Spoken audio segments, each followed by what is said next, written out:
지금까지 제가 이제 쇼펜하우어를, 이제 그 쇼펜하우어가 이제 염세주의 철학자다. 뭐 대표적인 염세주의 철학자다. 이제 그 측면에서 제가 소개를 드렸고요. 그 다음에 이제 쇼펜하우어의 이제 그 두 번째, 이제 그 특징으로 이제 제시하고 싶은 것이 의지의 형이상학을 이게 건립한 사람이다. 그 철학자다. 라는 점입니다. 여기서 이제 의지라는 것은 그냥 욕망이라고도 이야기할 수 있습니다. 쇼펜하우어 이전에 이제 그 서양의 그 전통 형이상학은 그 인간을 그 이성적 동물이라고 파악을 했습니다. 쇼펜하우어 같은 경우는 인간은 이성적 동물 이전에 욕망의 존재다 이렇게 얘기를 하는 겁니다. 오히려 이성이라는 것은 이런 욕망의 도구에 불과하다. 이제 그렇게 이야기를 하는 것이고요. 그리고 이제 전통 철학에서는 이 세계를 또 이제 인간을 분석할 때 뭐 정신과 육체, 뭐 정신과 물질, 뭐 이제 그런 식으로 이제 분리를 많이 했는데, 쇼펜하우어는 이제 이런 그 정신과 물질의 분리보다도 훨씬 더 중요한 것이 의지와 이성의 이 구분이라고 보는 겁니다. 그래서 이제 서양의 이제 전통 철학에서는 인간이라는 존재는 이런 순수한 정신과 어떤 그 육체로 이루어져 있다 이렇게 보는데, 쇼펜하우어는 인간은 욕망과 이제 이성으로 이루어져 있다 이렇게 보는 것이고요. 그리고 이제 그 중에서도 이성은 오히려 이게 부수적인 것이다. 의지가 또 욕망이 더 주요한 것이고 이성을 이게 도구로 사용한다. 이렇게 이제 파악을 하는 것입니다. 쇼펜하우어 말 중에 의지는 절름발이를 어깨에 메고 가는 힘센 장님이다 라는 말이 있습니다. 이 말이 이제 그 쇼펜하우어가 생각하는 그 의지와 이성 사이의 그 관계를 가장 잘 분명하게 그 표현해 주는 말이라고 볼 수가 있습니다. 여기서 이제 의지는 아까도 말씀드린 것처럼 욕망이라고 우리가 바꿔 부를 수도 있겠고요. 근데 욕망은 어떻습니까? 욕망은 사실 이게 맹목적인 겁니다. 이제 식욕에 우리가 사로잡혔을 때, 뭘 먹고 싶다. 뭐 이제 이런 식의 어떤 그 이제 욕망만 이제 일어나는 것이죠. 그렇지만 그 욕망 그 자체만 가지고서는 그러면 이 식욕을 어떻게 충족시킬 것이냐? 그 방법을 알지를 못합니다. 이제 그 방법을 그 개발해내는 것이 이성이라고 볼 수가 있습니다. 식욕 자체만으로는 이제 그런 그 방법을 알지 못한다는 점에 있어서 이제 그 욕망은 여기서 이제 쇼펜하우어가 이제 장님이라고 부르고 있는 겁니다. 이에 반해서 이제 이성은 어떻습니까? 이성이라는 것은 이제 그 방법은 아는 거지만, 이제 그걸 이게 행동으로 옮길 수 있는 그 힘을 가지고 있지는 않는 것이죠. 이제 우리로 하여금 이제 먹을 건 이제 이제 찾도록 뭐 냉장고로 문을 열든가 아니면 식당으로 가도록 우리를 이제 몰아붙이는 것은 그 욕망인 것이죠. 그래서 이제 이성이라는 것은 방법만 이제 제시할 뿐 자기 자신을 이게 실현할 수 있는 그 힘을 가지고 있지 않다. 자, 그런 점에 있어서 지금 그 절름발이라고 지금 부르고 있는 것이죠. 그래서 이제 욕망이 이제 이 절름발이를 어깨에 메고 가면 이제 그 절름발인 이성이 너는 이리 가라 저리 가라 이런 식으로 그 장님인 그 욕망에게 알려준다. 지금 그런 이야기죠. 그 쇼펜하우어가 이게 그 문학적인 그 수사력이 아주 대단한 사람입니다. 이 문장이 아주 이 대부분의 이 철학자들에게서 보기 어려운 그런 어떤 상당히 어떤 비유적이면서도 이게 강력하게 어떤 그 메시지를 전달하는 이제 그런 문장을 구사를 하고 있죠. 그래서 이제 결국은 이 지성 또는 뭐 이성이라는 것이 이제 욕망의 도구에 불과한 것이기 때문에 우리가 이게 상대방을 설득하려면 이게 상대방의 이성이 아니라 상대방의 이익이라든가 욕망, 의지에 호소해야 된다 이런 겁니다. 논리적으로 이게 상대방을 압도하는 거, 압도하려고 해봤자 아무 소용이 없다는 겁니다. 네가 이런 식으로 합의를 해주면 너도 뭐 이런 식의 이익을 갖게 될 거야. 아니면 너한테 더 유리할 거야. 이런 식으로 이제 그 사람의 어떤 욕망에 호소하는 것이 사실은 상대방을 설득하는 데 있어서 가장 효과적인 길이라는 이야기가 됩니다. 뭐 저것도 이제 항상 그렇지는 않겠지만 사실 뭐 저런 경우가 많죠. 그래서 이 쇼펜하우어는 이제 그 인간에 있어서 이성보다는 욕망이라는 것이 훨씬 더 강력한 어떤 동인이고, 이성이라는 것은 결국 이제 그것의 어떤 수단, 욕망의 어떤 노예에 불과한 것이다. 이런 식의 이제 그 철학을 건립을 한 것이고요. 이런 어떤 그 철학적 입장은 이제 서양의 이제 기존의 이제 그런 철학과는 이제 정대립, 정반대되는 이제 그런 입장이라고 볼 수가 있습니다. 상당히 어떤 그 혁명적인 이제 철학적인 입장이라고 볼 수가 있겠고요. 이런 그 쇼펜하우의 철학이 그 이후에 이제 니체라든가 베르그송이라든가 제임스라든가 듀이 같은 그 철학자들에게 아주 큰 영향을 미쳤고, 이 철학의 흐름을 한번 크게 이제 바꿨다고 볼 수가 있습니다. 쇼펜하우 염세주와 관련해서 이게 쇼펜하우가 이게 이제 20대였을 때 그 괴테가 그 했던 그 충고가 있습니다. 쇼펜하우 어머니가 이제 그 바이마르에서 한동안 사셨는데, 그 당시 이제 그 바이마르에 그 괴테가 살고 있었죠. 쇼펜하우 어머니가 그 당시에 가장 유명했던 그 여류 베스트셀러 작가입니다. 그래서 그 쇼펜하우 어머니의 집이 그 당시 바이마르에서는 그 사교계의 어떤 중심지였습니다.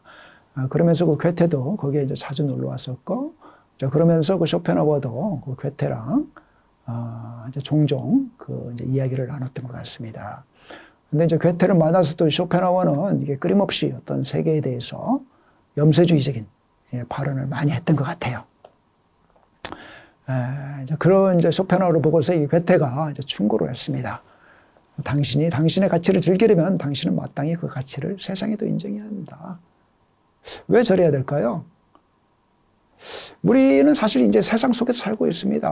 뭐 하이데거식으로 이야기하자면 뭐 세계 내 존재인데 우리 인간은, 그러니까 이게 세계에 대해서 우리가 부정적으로 보자면 세계 안에서 우리가 하는 활동, 자기의 모든 어떤 뭐 생각까지도 다 포함해가지고 다 부정적으로 생각할 수밖에 없습니다.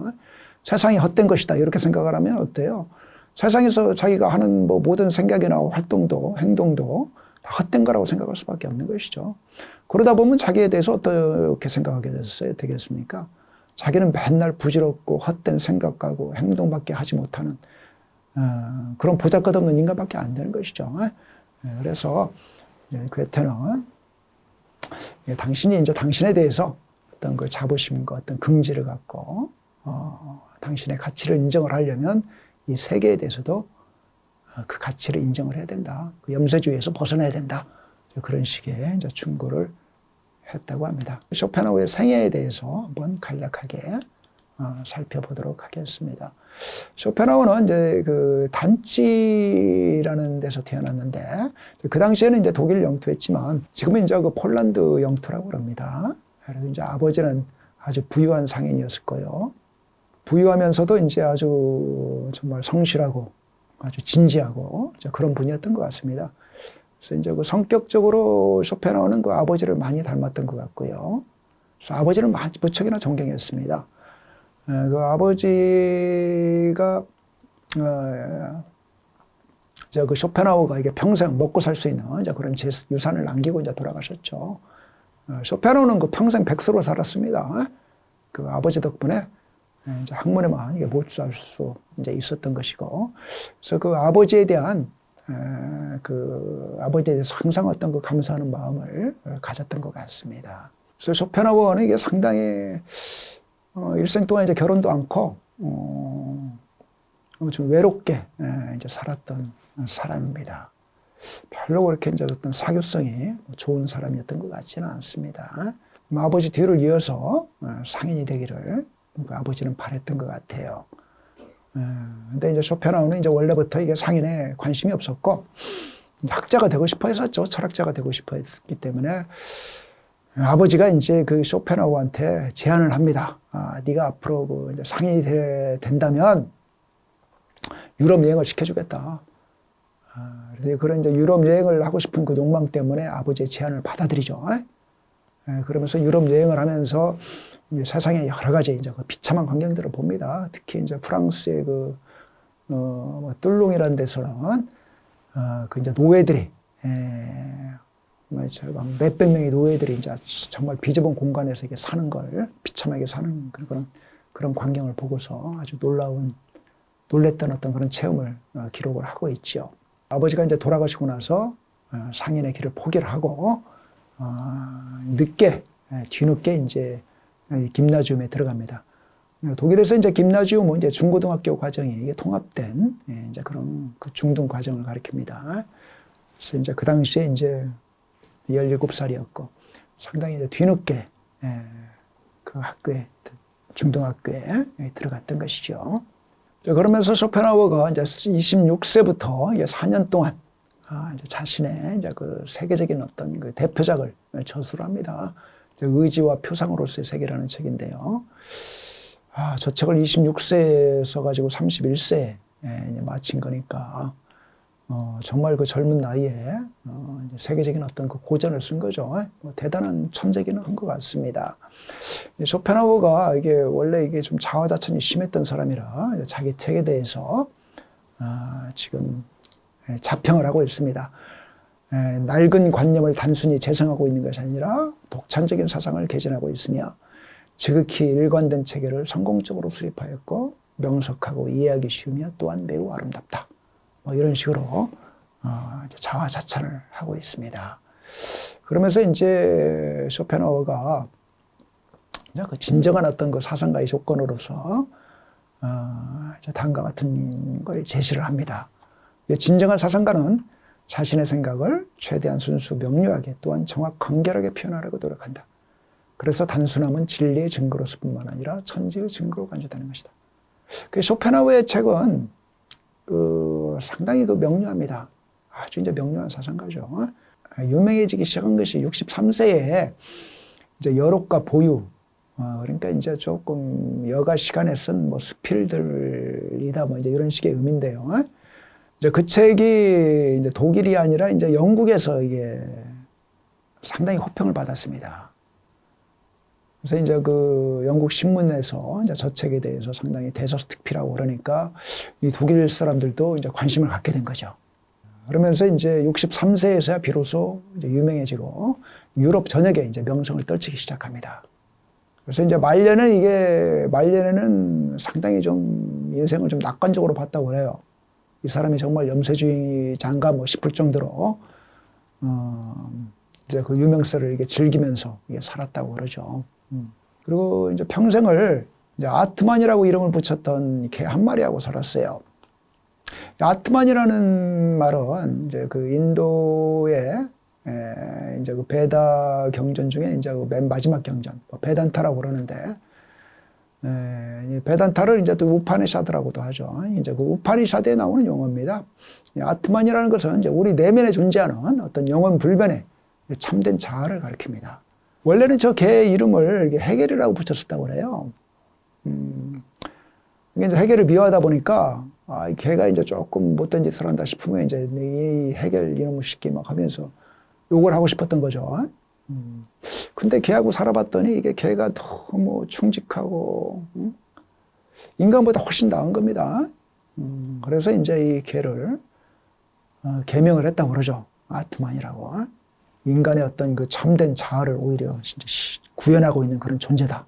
그런 식으로 이제 부른 거죠. 이제 1860년에 72세의 나이로 이제 죽었는데, 상당히 그 죽을 때, 평온하게 죽었던 것 같아요. 그 아침에 이제 그 식사를 이렇게 받고서 그 식탁 앞에서 자는 듯 죽었다고 그러죠. 그 상당히 아주 평온한 죽음을 맞았다고 그럽니다. 이제 그 당시만 하더라도 이게 기독교가 이제 유럽을 지배하고 있었고, 이게 반기독교적인 입장을 취한다는 게 그 당시에도 사실은 쉽지가 않았습니다. 근데 이제 쇼펜하우어는 이제 기독교에 대해서도 상당히 비판적이었고, 국가에 대해서도 상당히 독립적인 자세를 취했던 것이고요. 이제 그런 점을 이게 니체가 상당히 높이 샀습니다. 니체가 쇼펜하우어를 이렇게 평가한 말이, 그가 가르친 것은 사라졌어도 그가 살았던 삶은 사라지지 않으리라. 이 산을 보라, 그는 아무에게도 굴복하지 않았다. 이제 그런 식으로 평을 했죠. 쇼펜하우어는 아주 이게 독립적인 사상가다. 종교라든가 국가의 권위 이런 거 눈치를 보지 않고 자기가 하고 싶었던 이야기 정정당당하게 이야기했던 사람이다. 이런 식으로 아주 높이 평가했습니다.